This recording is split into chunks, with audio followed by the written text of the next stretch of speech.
11th class का history जो है, 11th क्लास के हिस्ट्री में थोड़ा ज़्यादा ही जो है चैप्टर है। और देखो बच्चा सबको आता है लोग कि 11th क्लास का 12th क्लास में नहीं पूछता, लेकिन इस बार हदें पार कर गया है। कैसे? इस बार पॉलिटिकल साइंस जो लिया है ना, पॉलिटिकल साइंस 2024 में जो एग्जाम दिया है, तो थोड़ा पूछना उसमें कहाँ से क्वेश्चन उठाया था। पॉलिटिकल साइंस के जितना क्वेश्चन था ना, उसमें से आधा से ज़्यादा 11th क्लास का दे दिया था एग्जाम में, 12th के एग्जाम में, फाइनल के एग्जाम। थोड़ा उन लोग से जो अगल बगल में होगा उन सबसे पूछिएगा। अब दूसरी की चीज़ है, हम लोग क्लास 11th इतिहास पढ़ रहे हैं। क्या पढ़ रहे हैं? इतिहास।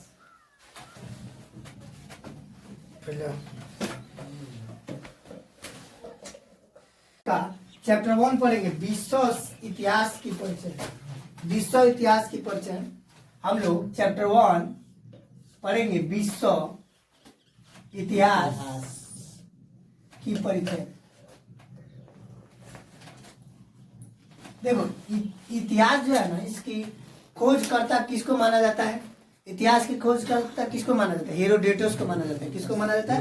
हेरोडोटस को। हम लोग इस चैप्टर में पढ़ना है विश्व इतिहास की परिचय। इस चैप्टर में हम लोग क्या चीज को पढ़ना है?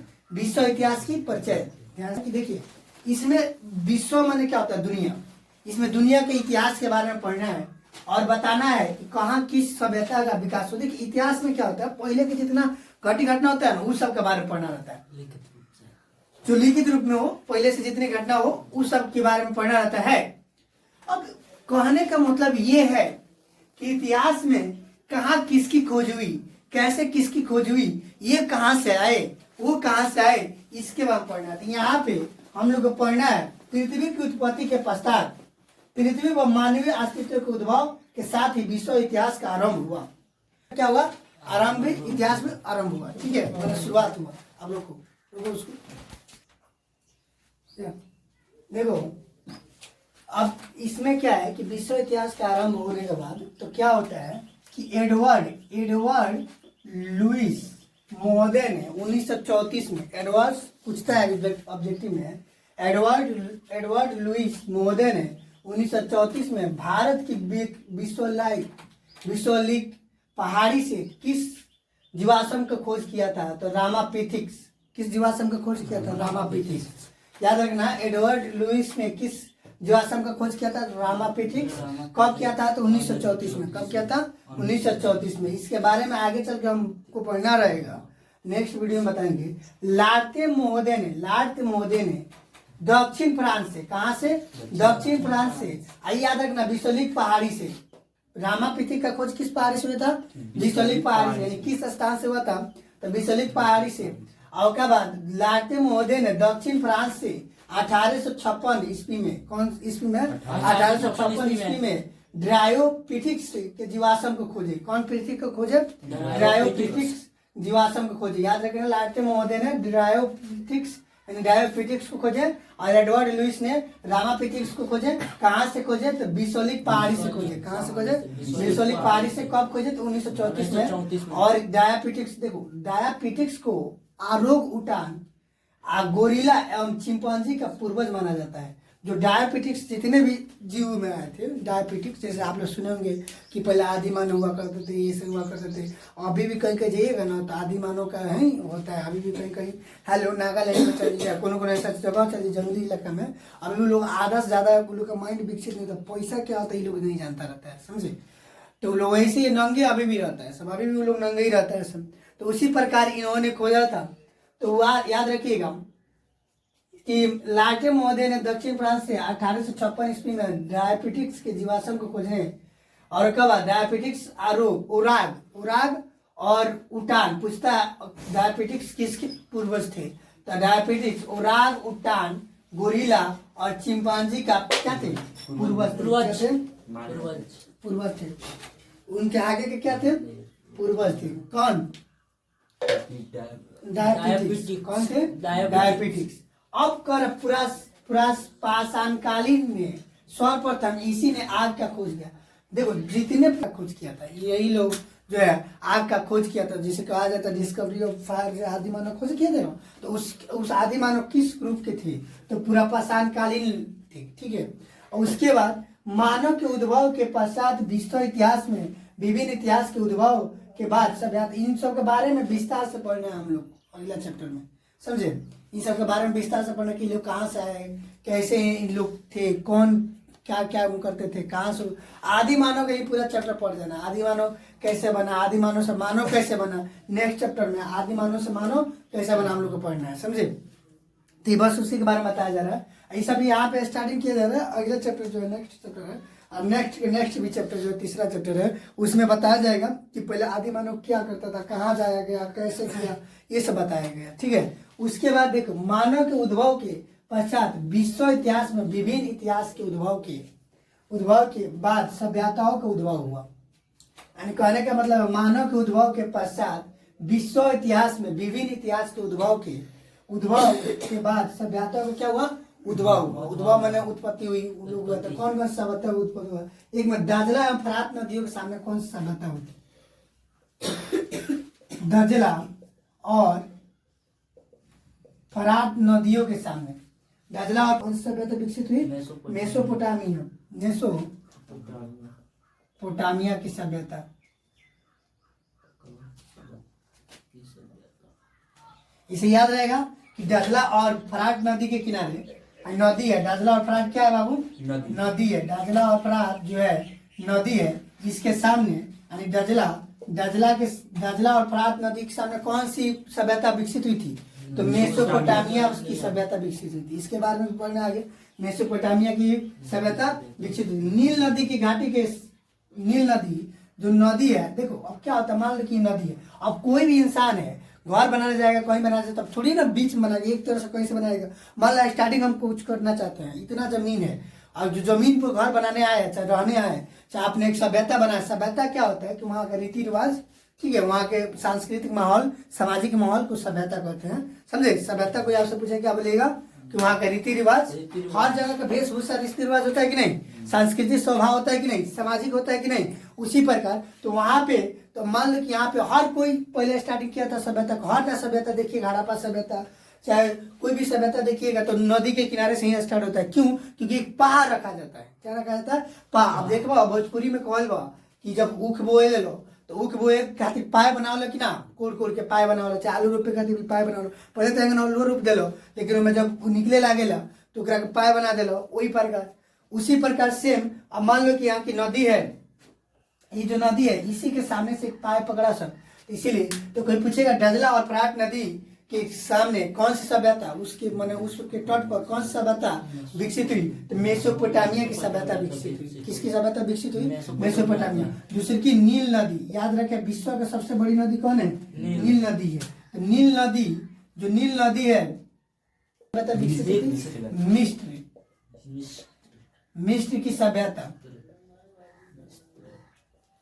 कोई पूछेगा नील नदी किनारे कौन सी सभ्यता विकसित हुई थी, जब कब, जब मानव के उद्भव के पश्चात, मानव के मानव उद्भव, मानव अपने बारे में आगे बढ़ने लगा, उसके विश्व इतिहास में विभिन्न इतिहास के उद्भव के बाद सभ्यताओं का उद्भव, तो दाजला और फरात नदी के सामने मेसोपोटामिया की सभ्यता बढ़ी। किसकी सभ्यता बढ़ी, मेसोपोटामिया। और नील नदी किनारे मिस्र की सभ्यता, किसकी सभ्यता बढ़ी, मिस्र की सभ्यता। अब तीसरा नंबर पर आता है, जो तीसरा नंबर है इसमें जो आता है, ये तीसरा नंबर अब देखो सिंधु नदी के घाटी की कौन बता देगा। सिंधु नदी जो है, सिंधु नदी के किनारे किस सभ्यता के विकसित हुई थी, हड़प्पा सभ्यता। कौन सी सभ्यता, हड़प्पा सभ्यता, या सिंधु सभ्यता भी कहा जाता है, हड़प्पा सभ्यता। कोई पूछेगा, इसके एक चैप्टर है 12th क्लास में, अभी लाए तो 12th क्लास में चैप्टर है। तो सिंधु नदी के किनारे कौन सी सभ्यता विकसित हुई थी, हड़प्पा सभ्यता। किस सभ्यता की विकसित हुई थी, हड़प्पा सभ्यता, सिंधु नदी के किनारे। उसके बाद है हरांग,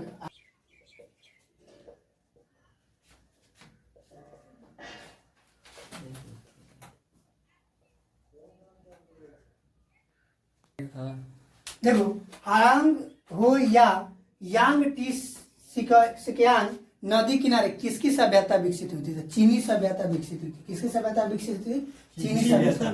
याद रखना, हरांग हो या याग टी सिकियांग नदी के किनारे किसकी सभ्यता विकसित हुई थी, चीनी सभ्यता। किसकी सभ्यता, चीनी सभ्यता। याद रहेगा।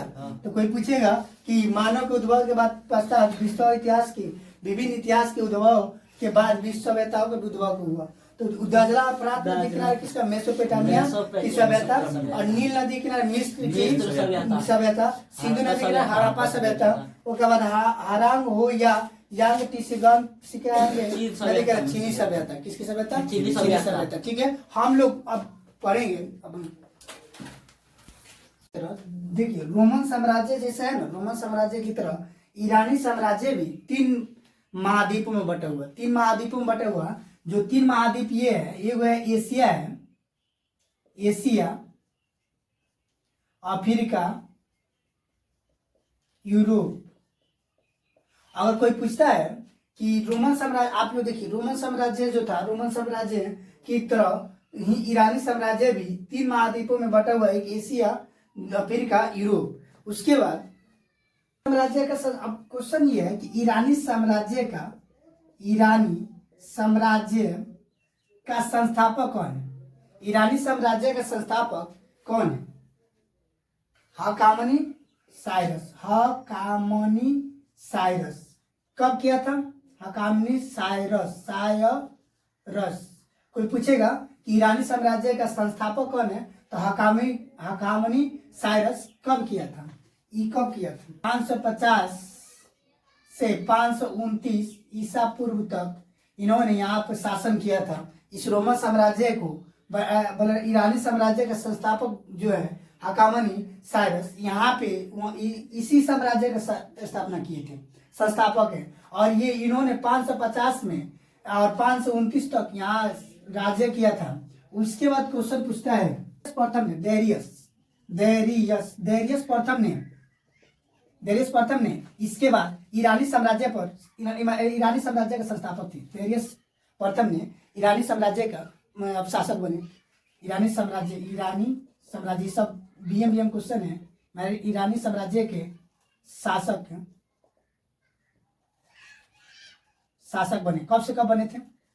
1521 से 485 तक बने थे। 1521 से 485 तक बने थे। ईसा पूर्व तक बने थे। यानी याद रखिएगा, देखिए उल्टा अगर ऐसे चल रहा है तो ईसा पूर्व। कोई पूछेगा दैरियस प्रथम ने ईरानी साम्राज्य के शासक कब बने, तो याद रखिएगा 1521 से 485 तक उनका शासन चला। यानी 1521 में बने और 485 तक पूरे रहे। उसके बाद इसी ईरानी साम्राज्य में तृतीय जब था, दैरियस तृतीय जो था, दैरियस तृतीय को सिकंदर ने पराजित कर ईरानी साम्राज्य को अपने अधीन कर लिया था। दैरियस तृतीय को सिकंदर ने पराजित कर अपने इस ईरानी साम्राज्य को अपने अधीन कर लिया था। ठीक है, 30 से 330 तक कौन सा युद्ध था? अरबला का युद्ध पूछेगा। दैरियस तृतीय को किसने हराया था? तो सिकंदर ने हराया था। किसने हराया था? सिकंदर ने हराया था। दैरियस तृतीय को किसने हराया था? सिकंदर ने हराया था। 336 से 330 ईस्वी तक सिकंदर के यहाँ राज चला। कौन सा युद्ध में हराया था? अरबला के युद्ध में हराया था। कौन सा युद्ध में हराया था? अरबला के युद्ध में हराया था। याद रखिएगा कि दैरियस तृतीय को किसने हराया था? तो सिकंदर ने हराया था। कब हराया था? 336 से 330 में हरा कर वहां पर शासन किया। और किस युद्ध में हराया था? तो अरबला के युद्ध में हराया था। यहाँ पे रोमन साम्राज्य जो था, रोमन साम्राज्य के पतन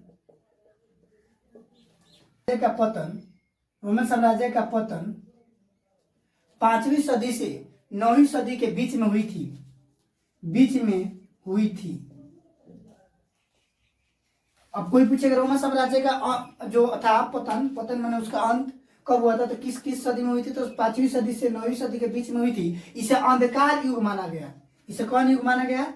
अंधकार युग। याद रखिएगा, अंधकार युग माना गया। यानी रोमन साम्राज्य के जो काल था, पतन का काल था, उसको कौन माना गया? युग माना गया, अंधकार युग माना गया, जिसको इंग्लिश डार्क एज यानी अंधकार युग माना गया। कहने का मतलब ये था कि जब रोमन साम्राज्य 5वीं से 9वीं सदी के बीच में पतन हुआ, उसे अंधकार युग माना जाता है। इस इतिहास को अंधकार युग के नाम से जाना जाता है।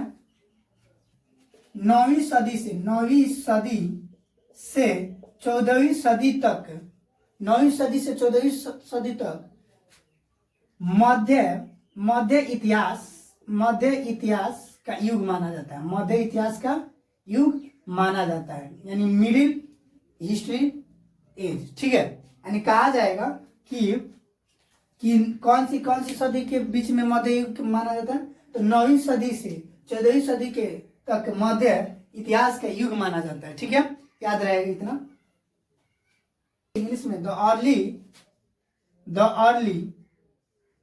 मिडिल एज, द अर्ली का उदय विश्व इतिहास की महत्वपूर्ण घटना थी। अब इसमें ही आता है मध्य युग में, जो मध्य इतिहास था विश्व के इतिहास में, इस्लाम धर्म। तो इसका क्या होता है कि इस्लाम धर्म की स्थापना जो थी वो विश्व घटना थी। अब देखिए, अब कितने माने इस्लाम धर्म के मानने वाले कहेंगे कि हम जो है इस्लाम धर्म का उदय हुआ।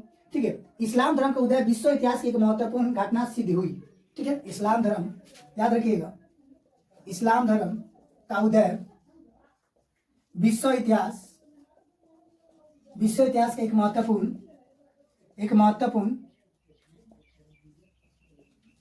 घटना सिद्ध हुई। ठीक है, अब इस्लाम धर्म के संस्थापक क्या कौन थे? इस्लाम धर्म के संस्थापक कौन थे? पैगंबर हजरत। कौन थे? पैगंबर हजरत मोहम्मद साहब थे। कोई पूछा इस्लाम धर्म के संस्थापक कौन थे? देखिए, इसका धर्म जो है ना, संस्थापक, इस्लाम धर्म को संस्थापक यानी उसको बनाया गया। कौन बनाया था? पैगंबर हजरत मोहम्मद साहब ने बनाया था। कब बनाया था? 622 ईस्वी में बनाया था। कब बनाया था? 600। देख, इन्होंने 20 सितंबर 622 में मक्का में जाकर इन्होंने थे, याद रखिएगा। इस्लाम धर्म 625 ईस्वी में उसका स्थापना किया था। किसने किया था? तो पैगंबर हजरत मोहम्मद साहब ने किया था। अब पूछा जाए कि इस्लाम धर्म की स्थापना कब हुआ था, तो 625 ईस्वी में हुआ था। और किसने किया था? पैगंबर हजरत मोहम्मद साहब ने किया था। ये अरब के एक खानाबोधु जाति से संबंधित थे लोग। ये अरब के एक खाना जाति के थे लोग। उसके बाद पैगंबर हजरत 20 सितंबर 622 को मक्का से मदीना में प्रवेश किया। जब इस्लाम धर्म का उदय हुआ, तब उन्होंने अरब खलीफाओं ने ईरान पर विजय प्राप्त कर अधिकार कर लिया। ठीक है, ईरान पर विजय प्राप्त कर अधिकार कर लिया। कब? तो कौन किया था? तो अरब खलीफाओं ने किया था। जब अभी स्टार्टिंग हुआ था इस्लाम धर्म का, स्टार्टिंग वही से हुआ, ईरान पर जब किया था। और उसके संस्थापक किसको कहा जाता है? पैगंबर हजरत को। अब इस्लाम धर्म की यह आरंभिक महत्वपूर्ण घटना थी, जिसे हिज्र कहते हैं। यही घटना उनके जब स्टार्टिंग में किया गया था और वो वहां शुरुआती हुआ था, इसे हिज्र कहते हैं। उसके बाद क्या होता है कि इस्लाम धर्म के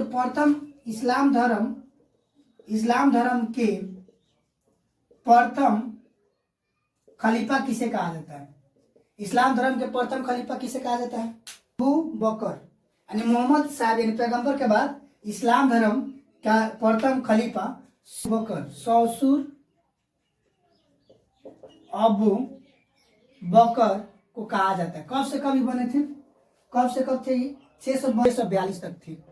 याद रखिएगा, इस्लाम धर्म के प्रथम खलीफा कौन थे? तो सौसुर अबू बकर किनके बाद हुए थे? तो ये पैगंबर जी के बाद हुए थे। ठीक है, उसके बाद दूसरा में इस्लाम धर्म की द्वितीय यानी दूसरा लिखो ना, दूसरा खलीफा कौन था? दूसरा खलीफा उमर बने। 642 से 644 तक ये रहे। यानी इस्लाम धर्म के दूसरे का खलीफा कौन थे? उमर थे। 642 से 644 तक थे। और इन्होंने क्या किया था कि इनके ऊपर इस्लाम धर्म विश्व विजय जबरदस्त सैनिक संगठन के रूप में था।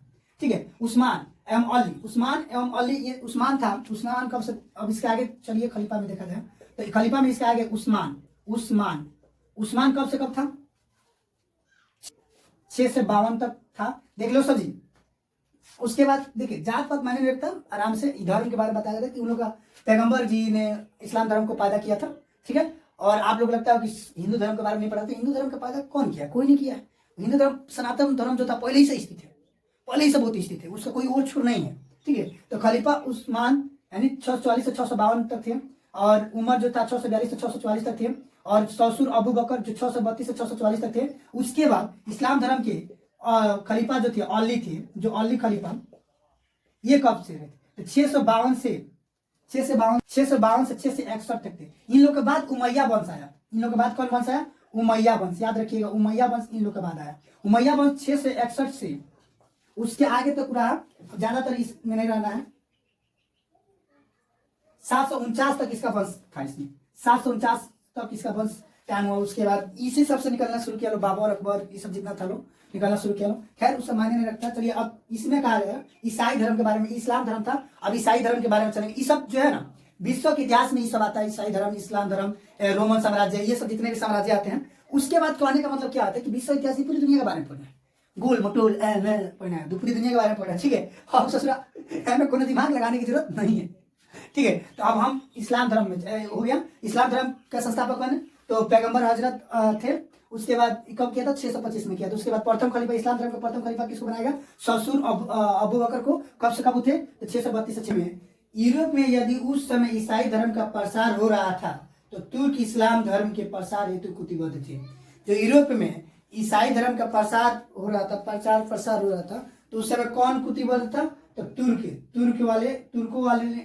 जो थे वो बद्ध थे। ठीक है, उसके बाद ईसाई धर्म में जो हुआ, ईसाई धर्म जो था की जन्मभूमि, ईसाइयों की जन्मभूमि पर किसने अधिकार कर लिया था?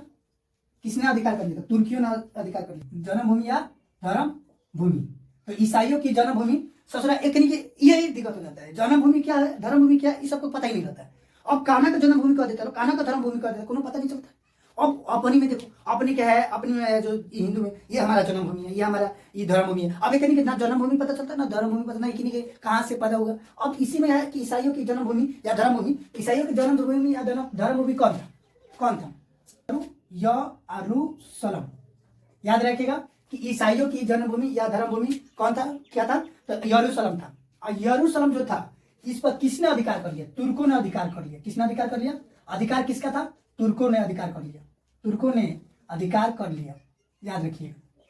पूछता है कि ईसाइयों की, बड़े बड़े एग्जाम में पूछता है कि ईसाइयों की जन्मभूमि या धर्मभूमि पर किसने अधिकार कर लिया? तो तुर्कों ने अधिकार कर लिया। ईसाइयों की जन्मभूमि या धर्मभूमि कौन था? तो यरूशलेम था। कौन था? यरूशलेम था। किसने अधिकार कर लिया? तुर्कों ने अधिकार। धर्मभूमि को स्वतंत्र कराने के लिए अवसर हुए।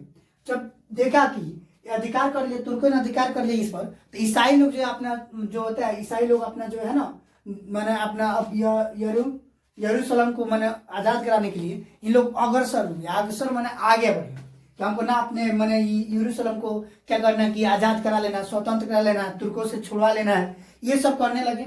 और ससुराल लगे चढ़ाई करने। अब देखिए 1096 से 1250 ईस्वी तक बीच महायुद्ध हुआ था, धर्म महायुद्ध पर। याद रखिए किसके किसके बीच में, यानी ईसाइयों और मुसलमानों के बीच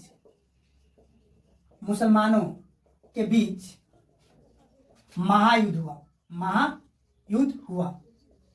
याद रखिएगा, ईसाइयों और मुसलमानों के बीच क्या हुआ? महायुद्ध हुआ।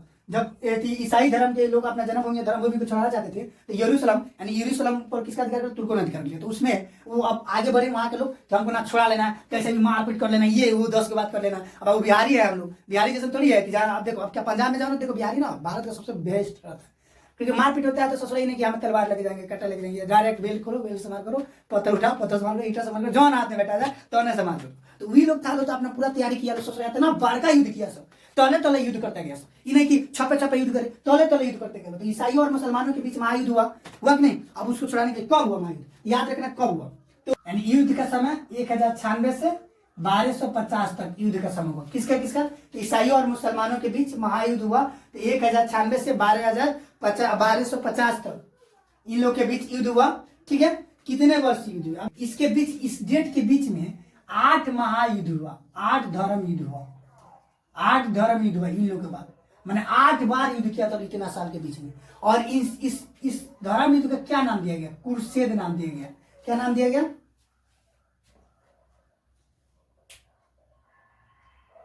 कुरसेद नाम हुए, कुरसेद।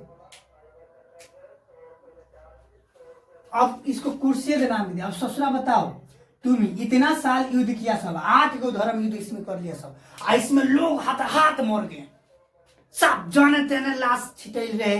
अब इसमें इतना युद्ध किया, इतना सोचा मरण पीटन हुआ कि छाया भी वो दृश्य आज भी लोग याद होता। बता क्या जरूरत है एक अधिकार करने का। सोच रहा ये तो जड़ ये वादा हुआ, अब एकरे का हुआ ना रहे के घाट ना धोए के धोबी, अब दोनों में सोच रहा कोई। अब सुनो, अब ईसाई और मुसलमान हाथाहाथ लोग मरे, बहुत सारा लोग मर गया, ठीक है। उसके बाद हुआ क्या था, चंगेज खान कब किया था, कितने कितने के बीच में वहां पे करके स्थापना राज किया था। 1162 से 1227 तक किया था। 1162 से 1227 तक किया था यहाँ पे। यानी मंगोल जाति का संस्थापक कौन था, तो चंगेज खान था। 1162 से 1227 तक, ठीक है। वहां पे शासन किया, उत्थान किया। उसके नेतृत्व में मंगोलियों में मंगोल जाति का उत्थान हुआ, यानी आगे बढ़े, पैदा हुए, मैंने उनका एक जाति हुआ। अब हुआ मंगोलों ने तुर्क मुसलमानों के अजय होने के अभिमान को चूर चूर कर दिया। अब देखो मंगोलों ने क्या किया कि जो तुर्क थे, अब इस अब मुसलमानों का जो था, ईसाइयों का मन धर्म ईसाइयों मुसलमानों में लड़ा दिया। अब तुर्क समझता था हम है बरियार, अब इस समझ गया था कि हम साफा बरियार है। उसके बाद मंगोल जाति का हुआ उत्थान। तो चंगेज खान ने 1162 से 1227 में किया, तो तुर्कों के इस घमंड को चकनाचूर कर दिया सब। और जब चकनाचूर कर दिया सब, उसके बाद जब चकनाचूर कर दिया लोग, तो तुर्कों को ये लोग पराजित कर दिया, चकनाचूर करके पराजित कर दिया। सब जब हारा सब ना, तो तुर्क ना इधर का ना उधर का, अब उधर जा अटके कि इधर जा अटके, कोनो पता नहीं चला कि कहाँ अटकेंगे, ठीक है। उसके बाद अभिमान को चकनाचूर कर दिया। मगर चंगेज खान ने उन्हें ऐसी कड़ी शिक्षा दी थी कि वे धोखा देने के लिए झूठ कदापि नहीं बोल सकते थे, चोरी नहीं कर सकते थे। चंगेज अब तुर्कों को ऐसा, अब बताओ, बेचारा तुर्कों को ऐसा मारा चंगेज खान ने, ऐसा मारा कि बेचारा सब ओकरा भीगी ले, हाँ जे कहेंगे वही करेंगे। इतना मारा सब कि जंग करने लगा, वही भीगी बिल्ली बन गया। अब सोच रहा जब भीगी बिल्ली बन गया, तो ऐसा उस सबको शिक्षा दिया कि ना चोरी करना है, ना किसी से झूठ बोलना है, ना तुम्हें धोखा देना है। किसने शिक्षा दी इन लोगों को, चंगेज खान ने दिया था। और किसको दिया था, तुर्कों को दिया था, ठीक है। ऐसी शिक्षा दी थी। अब कदापि इस नहीं हुआ। फिर मंगोल ने चंगेज खान का यासा तुर्क मंगोल राजत्व के सिद्धांत का प्रमुख आधार बना। यानी तब मंगोल जाति ने तुर्कों पर अधिकार करना शुरू किया। उसके बाद आगे खान, तो चंगेज खान का वंशज कौन था, चंगेज खान का वंशज कुलबई खान, कुलबई खान। यानी चंगेज खान का वंशज कौन हुआ, कुलबई खान। कब से कब इसका राज्य चला, इस 1260 से 1294 तक यहाँ रहा। 1260 से देखो यहाँ पे अब सीधे चलने लगा कि नहीं, तो सीधे जब चलेगा तो समझो कि ये इधर का हो गया, ईसा मसीह के जन्म के बाद के ये सब डेट है। तो 1260 से 1294 तक की राज्य किया, 94 तक राज्य किया। कौन, कुलबई खान ने किया। कुलबई खान किसका वंशज निकला, तो चंगेज खान का निकला। अब ये इसने क्या किया कि जो मंगोल का राजधानी था, पहले याद रखना कि 1260 से 1294 में कुलबई खान ने चंगेज खान का वंशज था तो बना। तो अभी इसने पहले मंगोल का राजधानी कहाँ था, मंगोल की राजधानी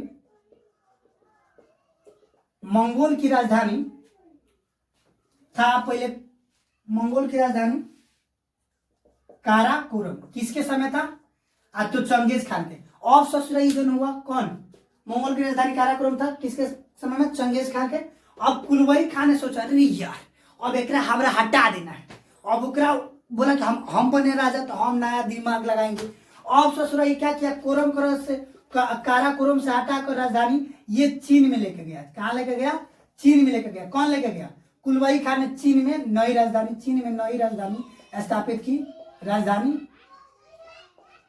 स्थापित किया,